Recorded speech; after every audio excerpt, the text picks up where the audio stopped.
Olha só, o Dia Internacional da Mulher, celebrado em 8 de março, no próximo domingo, não é uma data comemorativa. É um momento de reflexão sobre os desafios que ainda fazem parte da realidade feminina.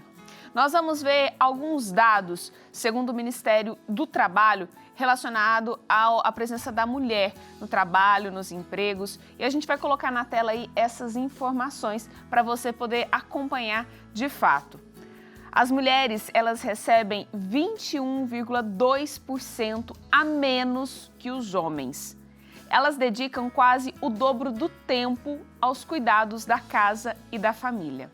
Olha esse dado, 77% das mulheres no mercado de trabalho acreditam que não há igualdade de oportunidades nas empresas. Só no primeiro semestre de 2022, 699 mulheres foram vítimas de feminicídio do Brasil. Uma média de 4 por dia. Semana passada a gente viu casos alarmantes no Brasil, quase 4 por dia. E apesar dos desafios que ainda existem, a história também é marcada por avanços importantes. A gente colocou até aí uma linha do tempo para você ver as conquistas das mulheres. Em 1827, as meninas passaram a ter o direito de frequentar a escola, porque antes não podiam. Em 1932, as mulheres conquistaram o direito ao voto, porque a mulher também não podia votar. Em 1979, é garantido o direito da prática do futebol feminino. Mulher não podia jogar bola, viu, gente? Em 2006, agora, nesse século, foi sancionada a Lei Maria da Penha, onde nós podemos denunciar os casos de agressão física, moral, financeira, psíquica.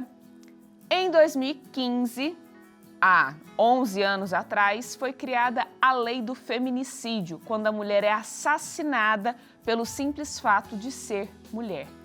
Mas atualmente a luta por direitos e por igualdade continua e se renova a cada dia. E é justamente sobre essa trajetória de desafios, conquistas, que nós vamos conversar agora. E hoje nós vamos receber mulheres fortes aqui no nosso Bênção da Manhã para trazer esses exemplos e dos desafios de ser mulher na sociedade. Mulheres que ocupam espaços historicamente dominados por homens. A engenharia, segurança pública, futebol. Nós vamos mostrar esses exemplos agora. Por isso, quero acolher aqui as convidadas de hoje, a Regina Ribeiro, que é engenheira civil, e também a Érica Macedo, que é policial militar. Bem-vindas, bom dia. Bom dia. Bom dia. Obrigada pelo convite. Que bom que vocês estão aqui hoje para tomar um café, para poder celebrar esse dia, mas também para falar dessas conquistas e um pouco também desses desafios. Vamos lá, Regina. Primeiro, eu queria saber quais são os desafios de entrar no mercado da engenharia, que é um mercado dominado por homens, Sim. né? Quando eu iniciei em 2000, bom dia primeiramente, né? E quando eu iniciei em 2000, era um período assim onde o homem dominava muito o mercado. Então, eram pouquíssimas mulheres atuantes. E eu fui o tempo todo testada, sabe? De você ter que provar o seu conhecimento, a sua postura, e com isso, com o tempo, eu conquistei essa credibilidade, essa confiança para poder trazer aí uma trajetória de sucesso, graças a Deus. Até porque quando a mulher ela chega num ambiente tão masculino, ela já vem com vários rótulos, não é Sim. isso? Se a mulher é casada, se ela é solteira, se ela é divorciada, se ela tem filho, se ela tá ali porque ela é bonita, se ela tá ali porque ela é feia, se ela tá ali porque ela é magra, porque ela é gorda. A mulher, ela chega num ambiente masculino e ela já é rotulada. Sim. E eu queria saber de você, então, quais foram esses desafios? Porque o ambiente militar também é majoritariamente masculino. Sim. Bom dia, primeiramente. Bom dia a todos que nos assistem, né? O ambiente militar realmente ele é ainda predominantemente masculino e, no meu ponto de vista, assim, já tendo 15 anos na corporação, né, eu acredito que faz um certo sentido, né? Essa questão de ser um ambiente majoritariamente masculino. Mas eu acho que a presença das mulheres, ela traz um equilíbrio para o serviço, que é necessário também, né? Então, eu entrei na corporação em 2011 e quando eu prestei o concurso, um serviço público, né? A gente ainda tinha vagas separadas. Então, no ano que eu prestei o concurso, nós tínhamos 30 vagas para mulheres e o restante das vagas eram todas para homens. Então, eram 60 vagas para homens. A minha turma foram de 90 oficiais, né? Então, assim, a gente já vê aí, né, a desigualdade. E depois, se não me engano, foi, acredito que em 2015, mais ou menos, né, não tenho exatamente certeza do ano, mas mudou também a nossa legislação e o concurso passou a ser genérico. Então, abria, por exemplo, 100, 150 vagas para homens e para mulheres, e aí depende, até hoje, né, do desempenho de cada um na prova. Né? Então, existiu também essa progressão, como a gente viu ali na linha do tempo, né? Também no ambiente militar. E eu não sei se vocês estão acompanhando, né? Mas a gente teve agora as primeiras mulheres recrutas, né, no serviço de alistamento militar, que a gente não tinha até então, e agora no ano de 2026 que a gente... Mas essa conquista desse espaço que foi mais uma vez conquistado também por mulheres. Para a gente chamar para nossa mesa de café da manhã, mas ela tá virtual, não vai tomar o nosso café aqui, eu quero acolher a Ingrid, que é jogadora de futebol, e nós vimos também quanto tempo levou-se para conquistar o direito das mulheres poderem jogar futebol, de serem atletas. Ingrid, bom dia, bem-vinda. Bom dia, tudo bem? Que maravilha tê-la aqui conosco. Eu queria saber de você, qual o desafio de ser mulher na prática do futebol que é? E a gente sabe dos salários, sobretudo a diferença de salarial, né? Dos jogadores homens que ganham milhões e as mulheres que ainda lutam para serem reconhecidas como jogadoras. Queria que você falasse um pouco sobre isso. Primeiro a gente tem que falar, no começo ele era realmente muito difícil, ainda é pra gente, tem uma disparidade muito grande ainda entre os homens e as mulheres. No começo, quando eu era pequena, eu comecei com 4 anos de idade, hoje em dia eu tenho 23, fiz recentemente 23. No começo era um meio muito machista, ainda é machista, mas só que muito mais. A gente vem evoluindo, o futebol feminino vem tendo uma crescente nesses últimos anos e a gente vem ganhando espaço, mas nada comparado ao masculino ainda. No momento, eu tenho as minhas dificuldades, sofro alguns preconceitos por ser mulher no esporte, a gente vê pelo próprio Instagram, às vezes, um comentário, quando faz algum sucesso, futebol feminino, sempre tem algum comentário machista, alguma coisa que vai desagradar o fato só de ser mulher. Quando eu comecei em escolinha com meninos no futsal, foi bem difícil para mim, eu tive que me provar, por mais que eu jogasse igual aos meninos, fizesse os gols, eu tinha que me provar o dobro em relação a eles, só pelo simples fato de ser mulher. E isso foi bem difícil no começo, ainda mais para uma criança. Mas isso também me moldou hoje em dia, e eu sou grata pelas mulheres que passaram antes de mim, que fizeram futebol feminino antes, que hoje está se estruturando de uma maneira melhor, mas ainda faltando muita coisa em relação ao masculino. Muitos passos ainda precisam ser dados, né? Regina, você já foi descredibilizada em alguma situação da engenharia, no trabalho, por ser mulher? Na realidade, quando eu iniciei, né, eu acho que eu fui testada. Então, assim, indiretamente é o desacreditar, né? Eles me testavam o tempo todo. Então, eu acho que o conhecimento técnico, acho que a postura profissional, tudo isso foram fatores que agregaram para que eu conquistasse a confiança, entendeu? E adquirisse essa credibilidade no meu trabalho, onde hoje eu sou uma profissional reconhecida. E você sabe que abriu portas para outras mulheres virem na esteira depois para assumirem esses postos também. E eu acho que é isso, né? A conquista de uma mulher é sempre abrir porta para outras, né? Então, muitas vieram antes de mim, conquistaram, E eu acho que a gente chega onde chega graças a outras que vieram também, né?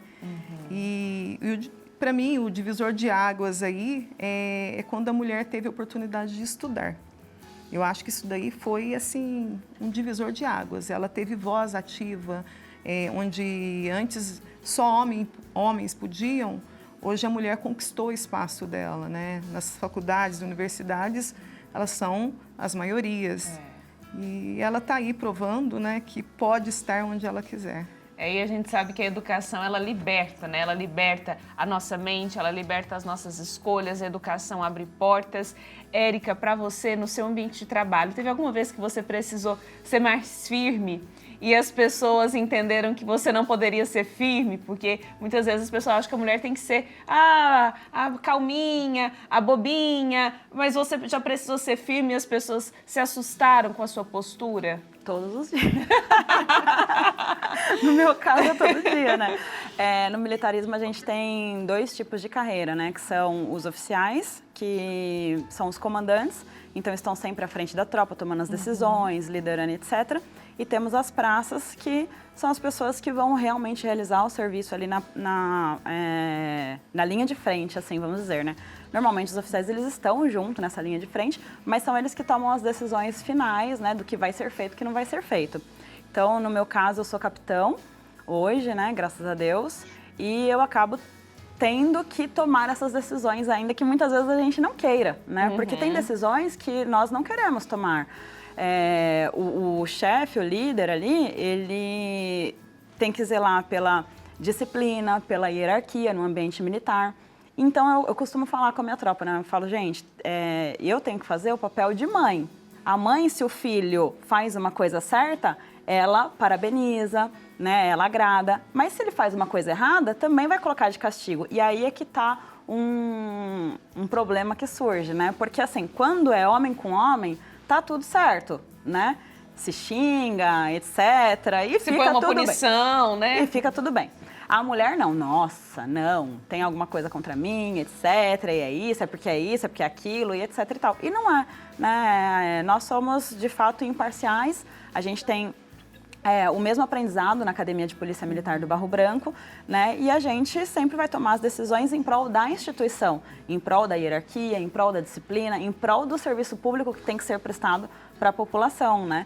Mas, assim, todos os dias, né? Até porque eu imagino que deve ser um desafio nas duas áreas, e até voltando daqui a pouco a falar com a Ingrid também, quando o homem se submete a uma orientação, a uma ordem de uma mulher, existe também aí vamos dizer, um desafio, não é isso? Porque quando a mulher, ela dá ordem, mesmo num posto de chefia, de uma hierarquia, o homem muitas vezes não se sente confortável de ter que se submeter àquela ordem, não é isso? E assim, o que a gente escuta muito no quartel, né, eu como mulher, que assim, na verdade, eu comando o Litoral Norte, então eu sou a única mulher comandante de subgrupamento, os outros capitães são homens, e no meu subgrupamento só tenho mais uma mulher militar, que fica sob o meu comando, né, na cidade de São Sebastião, e temos uma bombeira público municipal, que ela não é militar, é civil, mas trabalha junto com a gente em Ubatuba.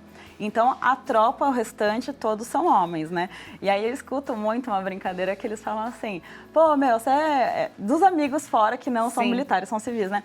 Oh, você é mandado 2 vezes por mulher, na sua casa e no seu...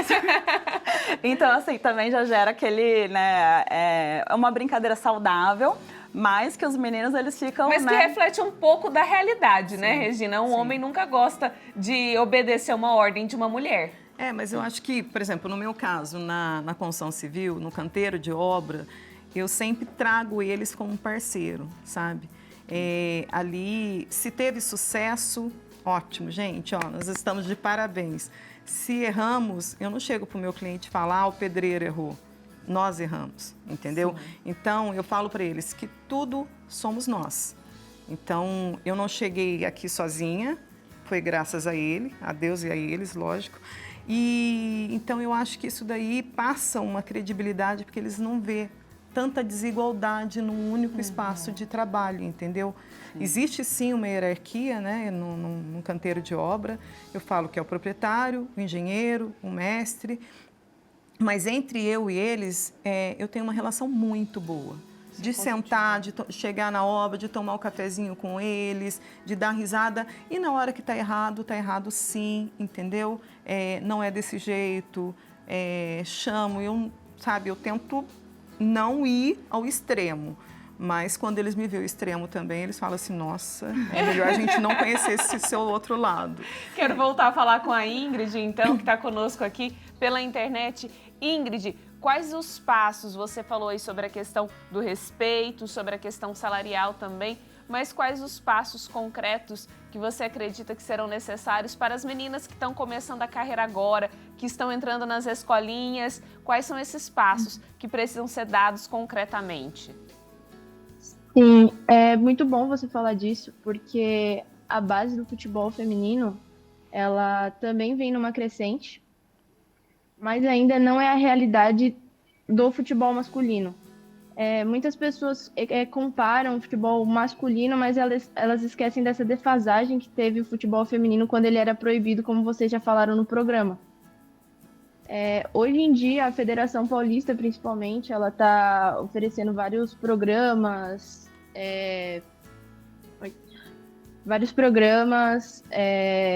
e treinamentos para profissionais, para conseguirem ser capacitados para lidar com mulheres crianças, com meninas, né, no caso, e jovens. E assim, o futebol feminino profissional, ele consegue ter um engajamento melhor e assim conseguir subir o patamar. Assim como tem sido feito nos últimos anos, mas ainda está nesse processo. Ingrid, quero agradecer muito a sua gentileza em estar conosco aqui ao vivo no Bênção da Manhã e nos atender, trazendo um pouco da sua história e do seu ponto de vista em relação à presença das mulheres no futebol. Muito obrigada, sucesso na sua carreira, viu? Muito obrigada. Tchau, tchau. Uma boa manhã para você aí de treinos. E eu queria agradecer também vocês por estarem aqui pedindo uma consideração final. Quais os passos que nós precisamos dar agora para a gente ter essa presença fortalecida das mulheres nos ambientes de trabalho que são considerados masculinos? Eu acho que primeiro, assim, eu deixaria aqui até um conselho. Eu acho que qualquer pessoa, tanto mulher quanto homem, você pode chegar onde que você quiser. Então, é importante que você tenha um objetivo, que você foque nele, estude, né? Porque conhecimento é a base. E não deixe que ninguém tire isso de você, é um direito seu. Então, e a luta. E tem uma frase que eu gosto muito, que é de autoria anônima, que fala o seguinte, você pode ser um estudante, às vezes um professor, mas nunca um especialista, porque ninguém sabe tudo. E é muito bom a gente estar sempre aprendendo e trocando. Que ótimo, então, obrigada. Fica aqui meu agradecimento pelo convite. Obrigada, parabéns pelo Dia das Mulheres. Obrigada para você também. Amém, Érica. Assim, uma coisa que eu sempre falo para os meus alunos, né? Eu também sou instrutora dos cursos de formação, né? A gente nunca pode se basear em ninguém, nem homem, nem mulher, né? Principalmente o jovem. Não podemos nos basear nas nossas histórias tristes, porque eu percebo que as pessoas, no geral, elas sempre arrumam uma causa para o problema.